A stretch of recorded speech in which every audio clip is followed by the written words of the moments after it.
Bienvenidos a otro capítulo, a otro episodio de Finanzas e Inversiones con Andrés Vicencio y quien les habla, Esteban Cartes. Hola gente, ¿cómo están? Estamos grabando un martes a las 8:26 de la mañana, fría mañana de septiembre. Don Andrés, ¿cómo se encuentra el día de hoy? Hola Esteban, ¿todo bien? Partiendo la semana y partiendo un mes con harta volatilidad en los mercados. Ayer estuvo cerrado en Estados Unidos por el día laboral. Ellos no celebran en marzo, sino que celebran en septiembre. Entonces hoy día es, como entre comillas, el primer día del mercado en septiembre. Abre Estados Unidos y prácticamente abre todo. ¿Sí? Los primeros indicadores no son muy positivos antes de la apertura. Totalmente. Parte de esto.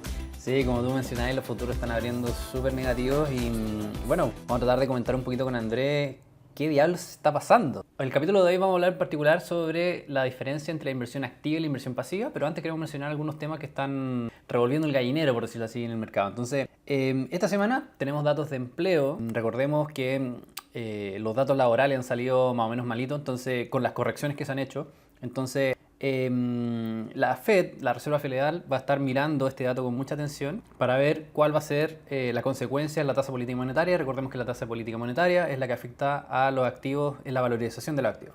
Entonces, don Andrés, te quiero preguntar, primero partiendo con ese tema, ¿qué está viendo con respecto a la tasa de desempleo? Bueno, yo creo que los datos de empleo son altamente esperados porque es como la última pieza del puzzle que esperado por el mercado, ¿cierto? Como la última pieza del puzzle para dilucidar de una vez por todas si el Fed o la Reserva Federal, el Banco Central Americano, va a recortar o no la tasa ahora en septiembre, que coincide con la semana del 18 para nosotros, ¿cierto? Acá en Chile tenemos un largo feriado que va desde el jueves hasta jueves 18, bien digo, al domingo 21.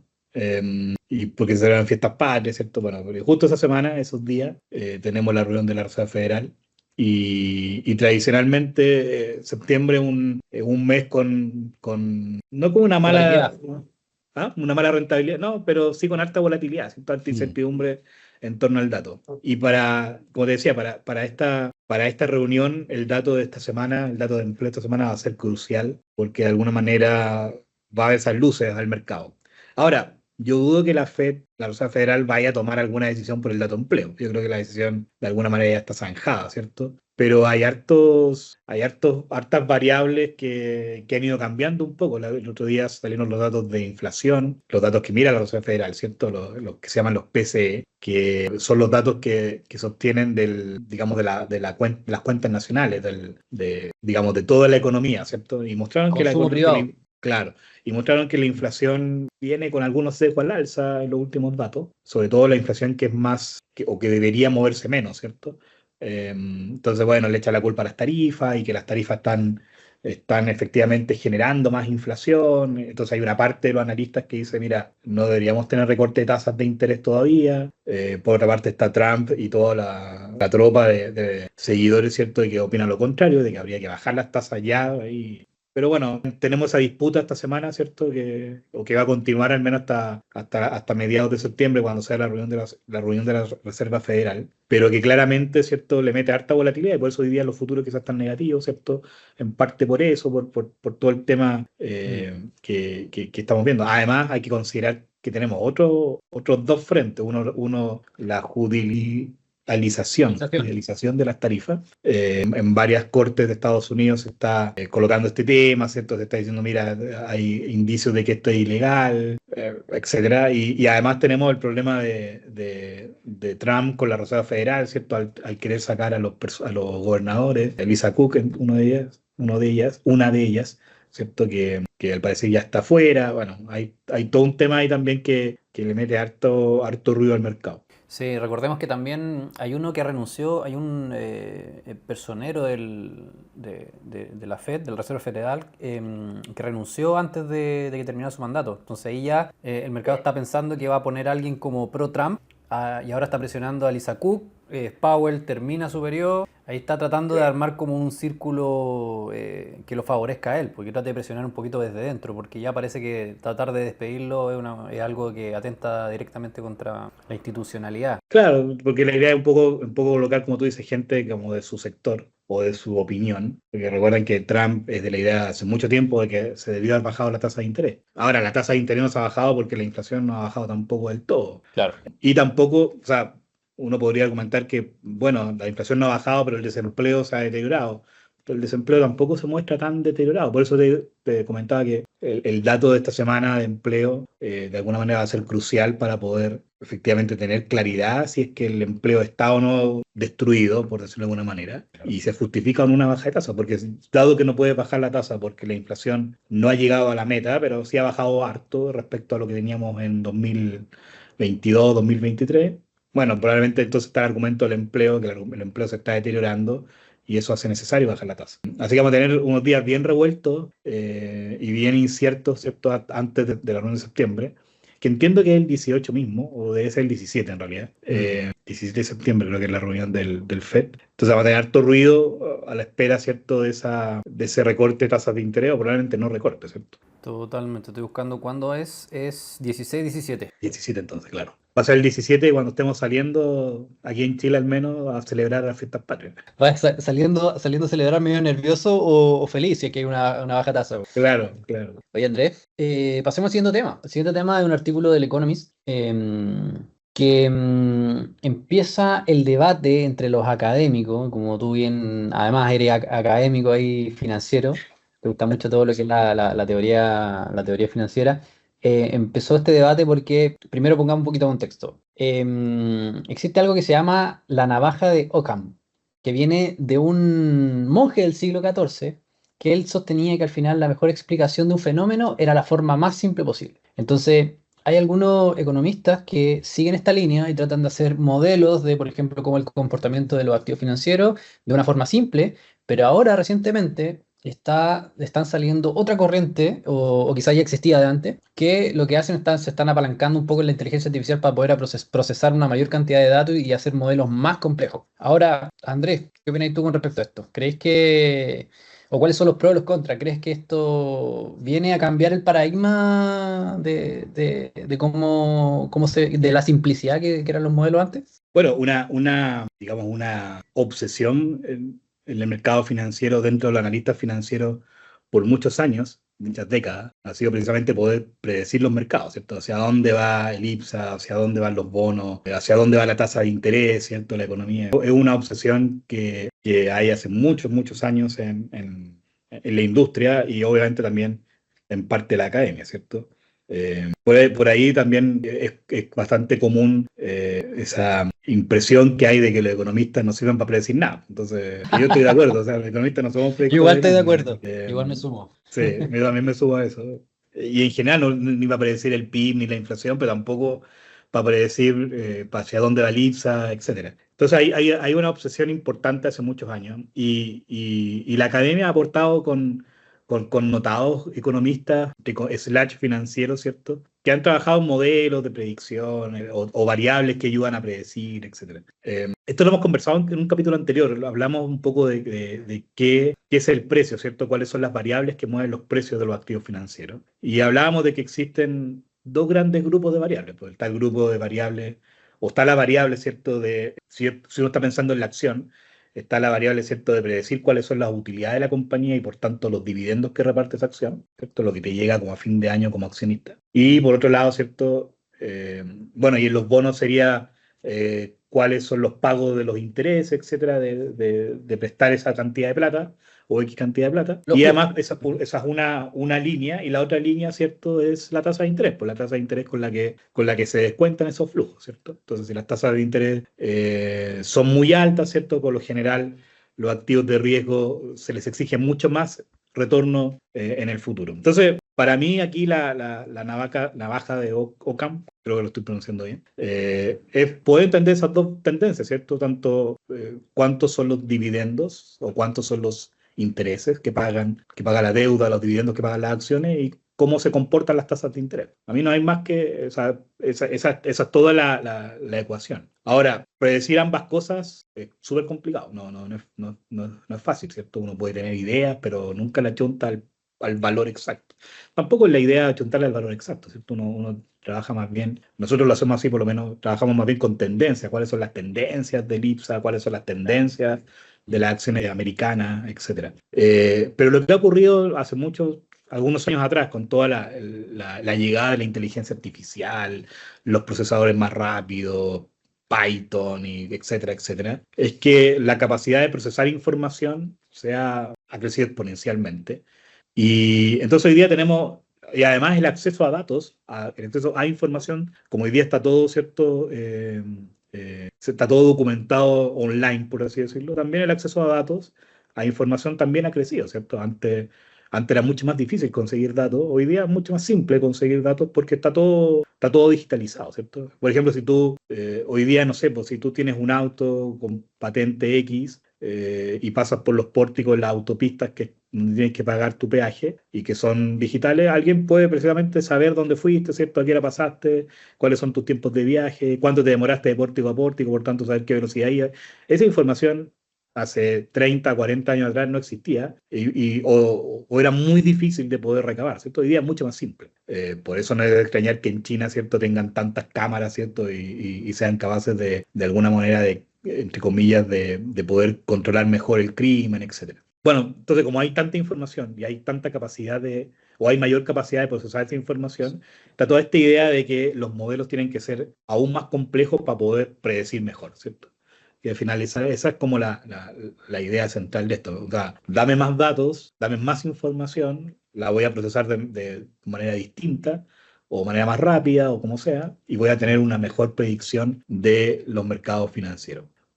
Para ser honesto, me da la impresión, porque yo no soy portfolio manager de fondos accionarios, ni de fondos de bonos o de renta fija, pero me da la impresión que quizá para poder conocer mejor una compañía, el procesamiento de la información y de mayor información, ¿cierto? Puede ser útil, ¿cierto? O sea, si yo quiero conocer, invento el comportamiento o tu comportamiento de consumo, claro, en vez de preguntarte y estar contigo todos los días, quizás podría, no sé, pues, tomar tu cuenta bancaria, tu tarjeta de crédito, podría mirar cuántas veces vayas a los malls, ¿cierto?, a comprar porque pasáis por los pórticos, cuántas veces vas al supermercado, ¿cierto? Eso, porque pagaste tu estacionamiento en el supermercado. Bueno, quizás podría juntar un montón de información que me permitiría tener una mejor radiografía, ¿cierto?, de tu comportamiento como consumidor. A mí se me ocurre que para las compañías, para analizar una compañía cualquiera, Nvidia, por ejemplo, poder tener mejor conocimiento de sus transacciones o de sus negocios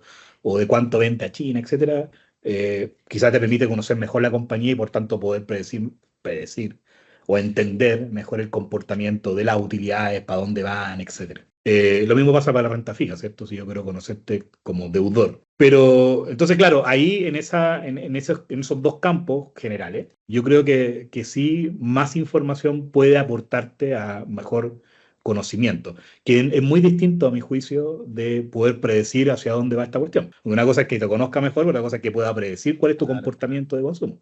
Claro, si yo te analizo a ti como consumidor y veo que vas todos los sábados a comprar al La, supermercado, la porque, feria. porque pagaste tu estacionamiento, no sé, pues de 11 a 12, por decir cualquier cosa, es súper fácil poder predecir, oye, de 11 a 12 el próximo sábado Esteban va a estar en el supermercado X comprando. Pero ¿qué Claro, pasa? pero Claro, pero ¿qué pasa si es que justo viene el 18 de septiembre y yo me voy a Concepción, por ejemplo? O sea, claro, se rompió justo eso. claro, entonces a lo que voy, ahí precisamente es donde voy, ¿cierto? Porque una cosa es poder sacar esa radiografía, ¿cierto? Y por promedios generales poder pensar que uno es capaz de predecir. Pero otra cosa es que olvidan estas tendencias, que predecir los mercados implica también predecir comportamiento de las personas, ¿cierto? Porque hoy día, queramos o no queramos, en general, la forma como invertimos sigue siendo muy dependiente del estado de ánimo de la gente, de los inversionistas, ¿cierto? Si le Seco. creen o no a Powell, si le creen o no a Donald Trump, si creen o no que va a salir en Chile Jara o va a salir Kast, ¿cierto? Si creen o no que Milei en Argentina va a continuar, ¿cierto? O va a ganar, ¿cierto? Las elecciones de medio término, si piensan o no que Venezuela y Estados Unidos van a... Bueno, hay un montón de variables, ¿cierto?, que tienen que ver con criterios que a mi juicio son muy lejanos al comportamiento o a la predicción, entre comillas, que podríamos obtener, ¿cierto?, de este comportamiento de variables. Y por otro Mm. lado, lo otro que es más complejo aún es precisamente poder determinar hacia dónde va la política monetaria, hacia dónde va el crecimiento económico, porque la información que tenemos hoy día, a pesar de que sea mucha, sigue siendo muy limitada, ¿cierto? O sea, lo que necesitamos para poder entender, ¿cierto?, las grandes tendencias son fenómenos de largo plazo, ¿cierto? No más información disponible en un minuto, por decirlo de alguna manera, ¿cierto? Yo tenía un profesor en la universidad que decía, para poder predecir tendencias de largo plazo, tú no necesitas tener 1 millón de datos, ¿cierto?, procesados en un solo minuto o en un corto intervalo de tiempo, ¿cierto? Podrías tener un dato en ese corto intervalo de tiempo y probablemente sería tan útil como tener 1 millón de datos. Quizá no, pero lo que necesitamos para poder predecir el comportamiento o las tendencias, ¿cierto? Las grandes tendencias de hacia dónde va la economía, hacia dónde va la tasa de interés, ¿cierto? Hacia dónde van los bonos, es tener más información en el largo plazo, ¿cierto? O sea, a través de los años, ojalá tener 100 datos o 100, perdón, 100 años de datos y no 100 datos de un minuto, ¿me caché? Esa es la... Claro, claro. Entonces, bueno, como hay comportamientos, o entre comillas, psicología, ¿cierto?, de las personas o de los inversionistas, y además, ¿cierto?, poca información a mi juicio histórica, porque aún así la información histórica sigue siendo poca, porque 10 años tampoco es historia, 20 años tampoco es historia, está realmente mucho tiempo. No Perdón. tenéis muchas crisis o periodos complejos entre medio. No, esa es la desventaja. Entonces, si tú me preguntas, oye, es probable que la inteligencia artificial termine prediciendo mejor dado que tiene más información, o eres capaz de predecir más información, con eso sea más fácil predecir mejor lo que va a pasar en adelante en los mercados financieros, yo te diría que yo soy escéptico, porque también la información la manera como se procesa la inteligencia artificial no es creando nuevo pensamiento, ¿cierto? Sino que más bien es siendo más eficiente en procesar esa información para poder Claro. llegar a respuestas que son relativamente en promedio comunes, ¿cachai? No, por decirlo de alguna manera. No es que ChatGPT, ¿cierto?, crea nuevo pensamiento, nueva inteligencia y por tanto te dice, oye, mira, lo que va a pasar mañana es esto, sino que más bien lo que hace es que toma la data, saca entre comillas promedio, ¿cierto? Y dice en promedio lo que debería pasar mañana, pero no necesariamente te está prediciendo algo. Claro. Cacha que yo opino muy parecido a ti, y creo que veo, bueno, antes que todo, la persona que hace esta columna de opinión opina también que al final, o plantea, si esto es verdad, si los modelos complejos pueden procesar una mayor cantidad de datos y tienen una mejor predicción, o sea, eso implicaría que, por ejemplo, los hedge funds que tienen más inyección de dinero o tienen más recursos, por decirlo así, tendrían y manejan modelos más complejos, tendrían un mejor desempeño que el resto, por ejemplo. Y que además eso podría impulsar también a que haya una mayor inversión en gente o en equipos que manejen esta tecnología y los metan dentro de los equipos para fortalecer un poco el proceso de inversión. Ahora, yo creo que no me hace tanto sentido que eso pueda ocurrir.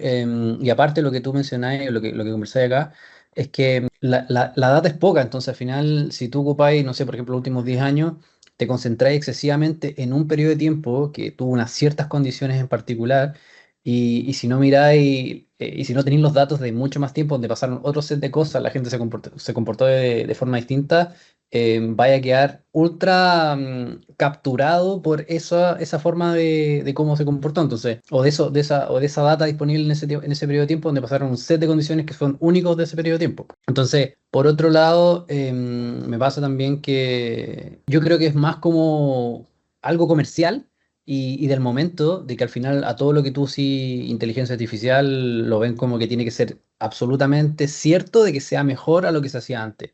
Y cuidado ahí, o sea, tú podés procesar ciertas cosas mucho más rápido, mucho mejor que lo que puede hacer una persona, quizá una máquina, pero estamos hablando también de sesgos de comportamiento. Y al final uno nunca sabe cómo se va a comportar la gente, cómo va a reaccionar en ciertos periodos, ciertos momentos en particular de estrés. Entonces, no sé, yo también igual que tú soy un poco escéptico con respecto al tema. O sea, yo no te niego que el uso de la capacidad de poder procesar más información es útil. Yo creo que eso es para cualquiera que se dedica a colocarle un valor a una compañía, ¿cierto? Que es la pega de muchos analistas. Mientras más Mm. información tengas y mientras más capacidad de procesar esa información exista, te hace mucho más eficiente el trabajo y probablemente mucho más certero tu diagnóstico de la compañía y por tanto tu capacidad de predecir qué va a ocurrir o entender qué puede ocurrir con esa compañía. Entonces yo creo que yo valoro eso, yo creo que eso ha sido un salto importante en los últimos años. Lo que yo no estoy tan de acuerdo y ahí eso soy más escéptico en que eso mismo, ¿cierto?, nos ayuda a predecir mejor cuál es el movimiento de los mercados financieros. Yo creo que ahí soy más escéptico digamos, en esa hipótesis. Bueno, pasemos al siguiente tema. Inversión pasiva versus inversión activa. Hay una columna de Francisca Parada en el Mercurio de Inversiones que trata de, no sé si explicar las diferencias, pero tratar de ahondar en este tema que al final, cuando uno, por ejemplo, elige un producto de inversión pasiva, igual está tomando una decisión activa en elegir ese producto. Está yendo como un poco al razonamiento más puro de la conducta en términos de inversiones. Entonces, antes que todo, expliqué un poco las diferencias para la gente quizá que no conoce un poquito la diferencia entre inversión activa e inversión pasiva. La inversión activa, por ejemplo, vendría siendo lo que hace hoy Andrés, que al final toma decisiones de inversión con respecto a dónde alocar o dónde ubicar los recursos en regiones, si es renta variable, renta fija, activo alternativo, etcétera. Entonces hace una gestión con respecto a los recursos de otras personas. A su vez, esto tiene costos que podrán ser elevados o no con respecto, pero ahí sí se pueden comparar finalmente, pero que van a ser más elevados que, por ejemplo, lo que es un ETF. El ETF, recordemos que es como una bolsa, piénsenlo, por ejemplo, para los que no han escuchado los capítulos anteriores, como una canasta de huevos. Una canasta de huevos trae hartas cositas, hartos huevos dentro de la canasta y al final agrupa, pero al final es una bolsa o algo que agrupa ciertas acciones, por ejemplo, en el S&P. Por otro lado, los managers que gestionan tienen la capacidad de ser flexibles y tener rapidez de actuar en ciertos momentos determinados. En cambio, el ETF lo que hace es seguir un índice, ¿no? Solamente siguen el índice, no toman ninguna decisión y eso tiene un costo también. O sea, tu resultado finalmente va a ser el índice menos un costo.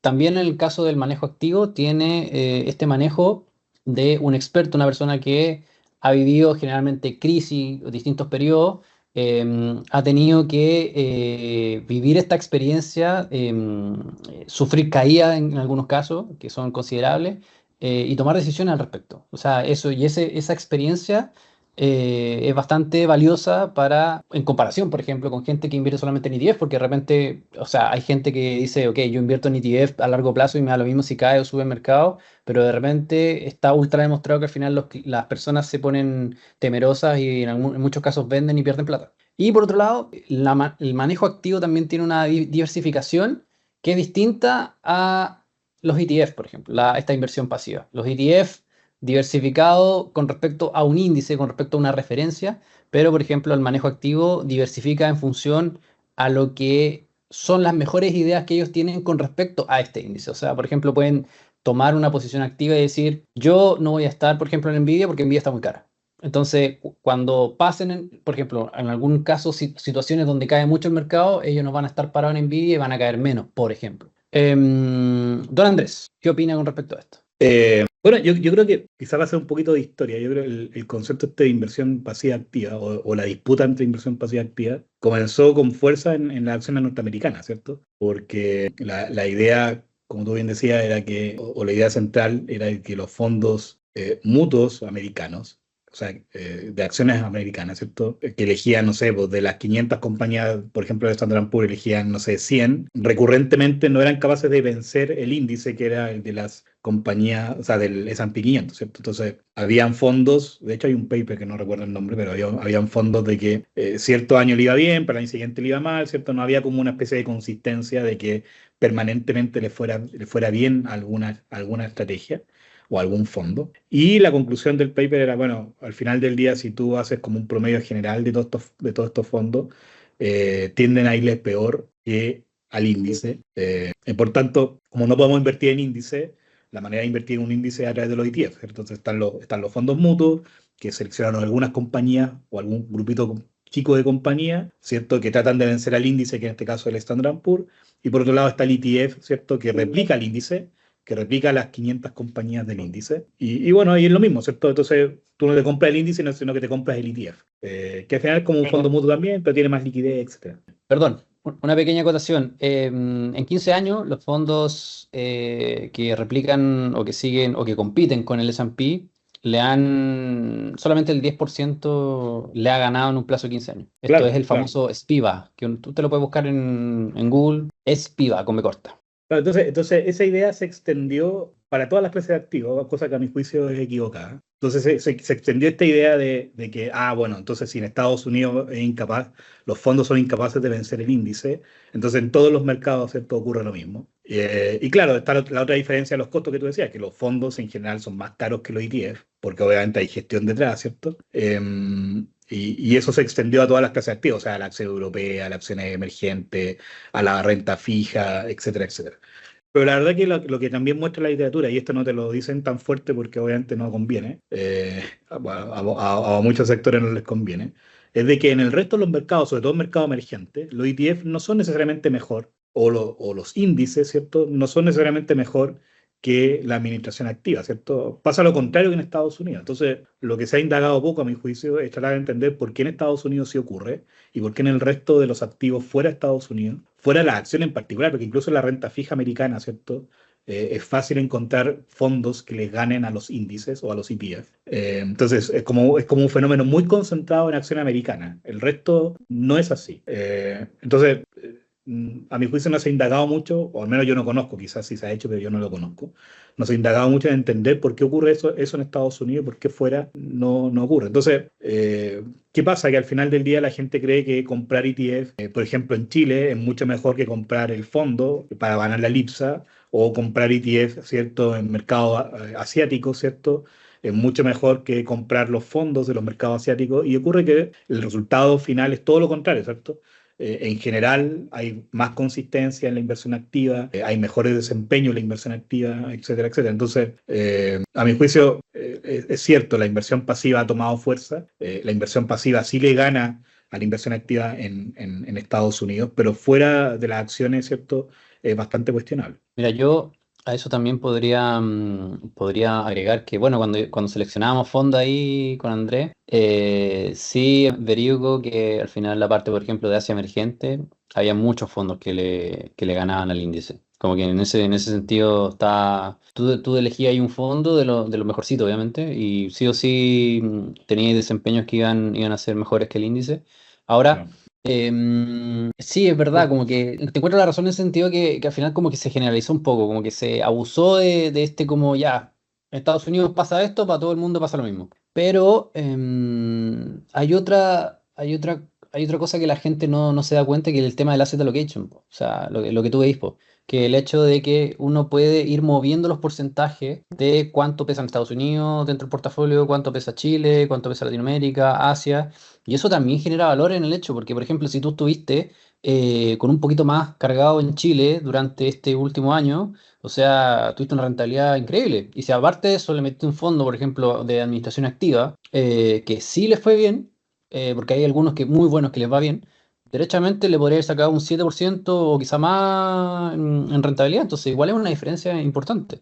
Y después uno puede rebalancear esas cosas. El tema es que una persona común y corriente no sabe esas cosas y aunque sepa, difícilmente va a tener la capacidad de procesar tanta información como va a poder y tomar una decisión acertada y que no sea suerte, por decirlo así. Yo estoy de acuerdo contigo, o sea, hoy día hay inversión activa con inversión pasiva juntas. O sea, inversión activa de decidir, oye, más en renta fija, más en renta variable, más en Chile, no sé, etcétera, con ETF, ¿cierto? Que al final sería ser activo en el allocation, como tú dices, donde alocar los dineros, y ser Sí, pasivo en la inversión. Yo puedo invertir todo eso con ETF, porque hoy día existen ETF de renta fija.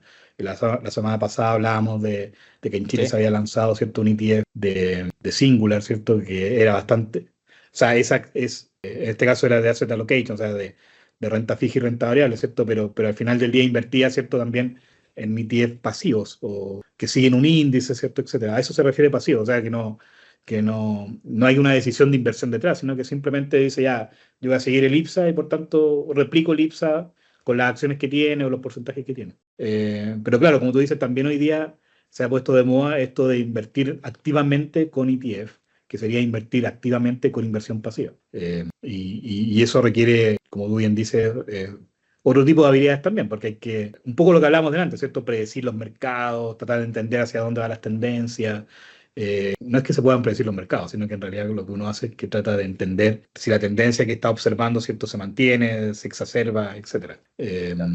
Pero, pero sí, yo creo que que como tú bien dices, hoy día se ha popularizado esto de invertir activamente con inversión pasiva, vendiendo todo este tema de los costos, que los costos son más bajos, pero también pasa, o la gente quizá que probablemente no sabe y no se da cuenta, de que muchas veces, sobre todo en mercados emergentes, uno podría invertir en cosas activas, en fondos mutuos activos, y le podría ir mejor, ¿cierto?, que invirtiendo solamente en... Sí, además, por ejemplo, yo dónde estaría feliz, yo soy más personalmente más de invertir en ETF,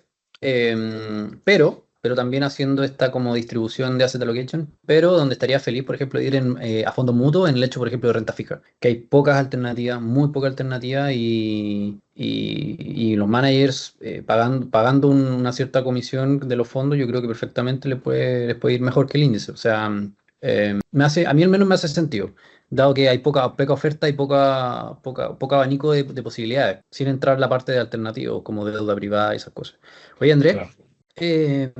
bueno, uno de los argumentos que da esta persona que hace la columna en Mercurio Inversiones es que al invertir pasivamente, o sea, no tomar ninguna decisión con respecto a nada más que no sea comprar el ETF, que ya en la parte pura es una decisión activa, Ujú. tú tienes el problema del exceso de concentración de ciertas regiones o acciones, por el hecho de que hay algunas acciones que son monstruosamente más grandes que otras, o que les ha ido mejor, o que han crecido más rápido. Entonces, por ejemplo, si lo llevamos a número, hoy en día, en el caso del ACWI, que vendrían siendo renta variable global de todos lados, el 65% de Estados Unidos.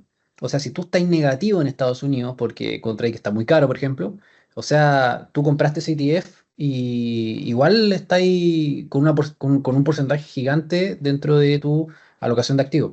O por otro lado, si es que invertiste en el S&P, las 10 empresas más grandes pesan casi el 40%. O sea, si tú de alguna forma crees que estás invertido en estas empresas que tú podrás decir que están caras, por ejemplo, de nuevo, estás excesivamente concentrado en esas 10 empresas. Mira, yo este aumento de la concentración en Estados Unidos, sobre todo en Estados Unidos y las tecnológicas, la vengo escuchando hace 4 años, 3, 4 años. Más, Claro, yo de la creo. pandemia, o post pandemia. Y las acciones tecnológicas siguen rentando mucho mejor que cualquier cosa hasta ahora. Pero es porque siguen vendiendo más, pues las ventas siguen siendo mucho más, o la Pero inversión también mucho más. para allá voy, que la concentración per se, yo no encuentro que sea mala, ¿cachai? No, no. Por algo hay una concentración, ¿cierto? Es como cuando uno va, no sé, pues a mí me pasa, por ejemplo, cuando me ha tocado viajar dentro de Chile o fuera de Chile, ¿cierto? Y uno quiere ir a comer, sobre todo a una ciudad que no conoce, ¿uno dónde va a comer? A los lugares que están más llenos, ¿cierto? Si no tenéis ninguna referencia, uno mira los restaurantes y dice, mira, este está vacío, no, este está un poquito más. Yo al menos personalmente me fijo mucho en eso porque digo, ya, estos tienen rotación de comida, ¿cierto? La comida está rotando y por tanto Claro. me da cierta seguridad de que puede ser fresca. Lo que no quiere decir que Que estés sea comprando bueno, barato, que estés almorzando barato. ¿no? Que sea un buen restaurante y que el precio de calidad sea adecuado. Y claro, como tú dices, que estés comprando un restaurante barato. Pero fíjate que en ese momento a uno no le importa, a mí personalmente no me importa mucho si el restaurante es barato o es caro, ¿cierto? Me importa si está lleno, no, me importa más como la moda. Y yo creo que en finanzas pasa algo parecido, ¿cierto? Claro, obviamente muchos inversionistas tratan de vender la otra parte, oye, cuidado con invertir en el índice de Estados Unidos porque está concentrado en ciertas acciones, cuidado de invertir en el índice global porque está concentrado en Estados Unidos, que a su vez está concentrado en ciertas acciones. Sí, estoy de acuerdo, pero también hay que pensar de que estos índices van mutando, ¿cierto? Van cambiando en el tiempo. Hace 30, 40 años atrás no existían las tecnológicas y si tú miras la composición del índice era muy distinta a cómo es hoy día. Porque el índice, entre comillas, tiene vida, ¿cierto? Va cambiando porque las empresas dentro van cambiando, las tendencias van cambiando. Claro, claro. Entonces, yo te diría, oye, si tú quieres invertir de manera activa, o sea, perdón, de manera pasiva, y te gustan los ETF, ¿cierto? Y crees a ciencia cierta en que el ETF es la mejor alternativa, incluso fuera de Estados Unidos, cosa que yo no estoy de acuerdo, pero incluso fuera de Estados Unidos tú piensas que es así. Bueno, olvídate del tema de si la concentración, pues, porque si estás preocupado de la concentración, entonces ya no tienes que invertir en ETF, tienes que invertir en algún fondo, ¿cierto? Que haga el trabajo de desconcentrar, ¿cierto? Las posiciones. Cosa que yo no sé si estará bien o mal, pero para mí la concentración es una consecuencia de invertir de manera pasiva, no necesariamente no debería ser una preocupación, ¿cierto? De hecho, irónicamente, tú para aislar este problema de la concentración, hace no mucho año salieron ETF que eran como equally weighted, que al final tienen la distribución de peso entre sectores de forma igual. Y que les ha ido pésimo. Claro, y la ha ido horrible. Entonces, ok, hay gente que viene diciendo hace años que, de hecho, yo cuando entré, en 2018, incluso cuando hice la práctica, de haber escuchado que no, que Estados Unidos estaba caro, no sé. Pero ya ha pasado mucha agua bajo el puente y todavía no pasa nada. Al final es como el cuento de Pedrito y el lobo. Pero bueno. Oye, sí, las acciones norteamericanas han estado caras desde que yo empecé a trabajar hace 15 años atrás. O sea, siempre han estado Claro. caras, siempre están caras y siempre hay que salir de ahí, hay que salir arrancando porque va a ir un crash. Sí, hubo crash entre medio, ¿cierto? Estuvo el 2008, estuvo la pandemia, estuvo el 2018. Bueno, siempre hay problemas, pero las acciones siguen subiendo, ¿cierto? Y también yo creo que por un proceso natural, porque además la economía crece, entonces obviamente es muy raro que un índice o ETF en este caso, ¿cierto? Vaya perdiendo valor. Ahora, lo que eso no quiere decir de que estar siempre en acción en Estados Unidos sea la respuesta, ¿cierto? Más eficiente de inversión. Y ahí, si uno se quiere dedicar a la allocation, bueno, tiene que buscar ciertos asesores o buscar asesoría, ¿cierto? Que sea, que te ayude, ¿cierto? En entender si hoy día hay que estar en este mercado o hay que estar en este otro mercado. Sí, no es fácil, no es fácil. Otra de las cosas que menciona es la relevancia de los cambios estructurales de los portafolios. Hoy en día se está dando un fenómeno que la renta fija y la renta variable están correlacionando positivo. ¿Qué piensas tú, Andrés? Para mí los datos de los últimos 2, 3 años no son cambios estructurales, ¿cierto? Yo creo que lo que hablábamos con la pregunta con la columna del Economist, ¿cierto? Se requiere mucha más información y mucho más tiempo para poder determinar si estos son cambios estructurales o no. Y depende cómo mida la correlación, de repente miden correlaciones de un año o ventanas muy cortas, y sí, hay correlaciones. Además, pues, piensa que incluso si uno toma los últimos 10 años, en los últimos 10 años tuviste dos eventos disruptivos muy fuertes en los activos financieros. Uno fue la pandemia y dos fue el aumento de tasas por producto de la inflación, ¿cierto? Entonces, son eventos que te generan una distorsión muy fuerte, ¿cierto? En estos comportamientos de correlaciones o de movimientos, etcétera. Para mí una golondrina no hace verano en finanzas. Por tanto, yo no sería tan categórico de decir, no, hoy día, ¿cierto? Hay que buscar otro tipo de diversificación porque la correlación alta entre acciones y renta fija hace como que las dos cosas sean lo mismo. No necesariamente. Oye, ¿y corregir esto con alternativo? ¿Te parece una buena opción? Puede ser, pero creo que lo discutíamos el capítulo anterior, ¿cierto? De que hoy día la inversión en activos alternativos con los niveles de tasas que hay se hace cada vez menos atractiva, ¿cierto? Porque te pagan más o menos lo mismo, o un poquito más, ¿cierto? Que en un bono investment grade en Estados Unidos, ¿cierto? O, va a decirlo más simple, un bono bancario en Estados Unidos, por ejemplo.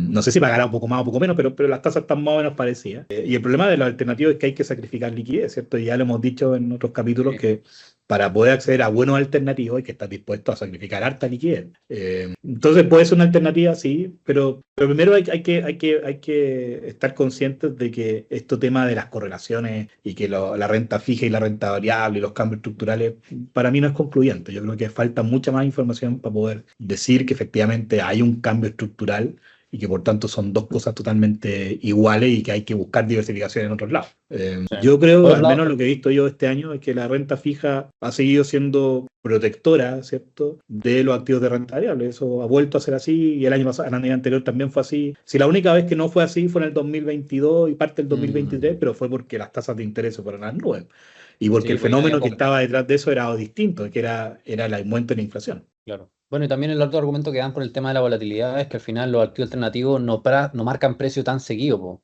Entonces, al no marcar precio tan seguido, la volatilidad, hay cambios en la volatilidad, pero no necesariamente eso quiere decir que esos activos por sí se comporten mejor o que tengan un tratamiento mejor. Sí, Eso. eso también es cierto, Mm. pero bueno, el tema de la volatilidad ya lo hemos conversado, ¿cierto? De una ilusión. Bueno, hemos hablado hartas cositas en el capítulo de hoy día. Al final, yo creo que raya para la suma, la inversión activa, por mucho que hayan personas que digan, no, tenés que invertir de cierta forma pasiva, dejarlo a largo plazo y todo, pero al final uno igual termina tomando decisiones activas con respecto a qué comprar. Eso de ser tan pasivo, yo no creo que sea tan así. Estoy de acuerdo contigo. Así que eso, po. En honor al tiempo nos tenemos que despedir. Don Andrés, ¿algunas palabras para nuestros queridos auditores? No, o sea, simplemente agregar a lo que tú decías de que uno termina invirtiendo igual de manera activa.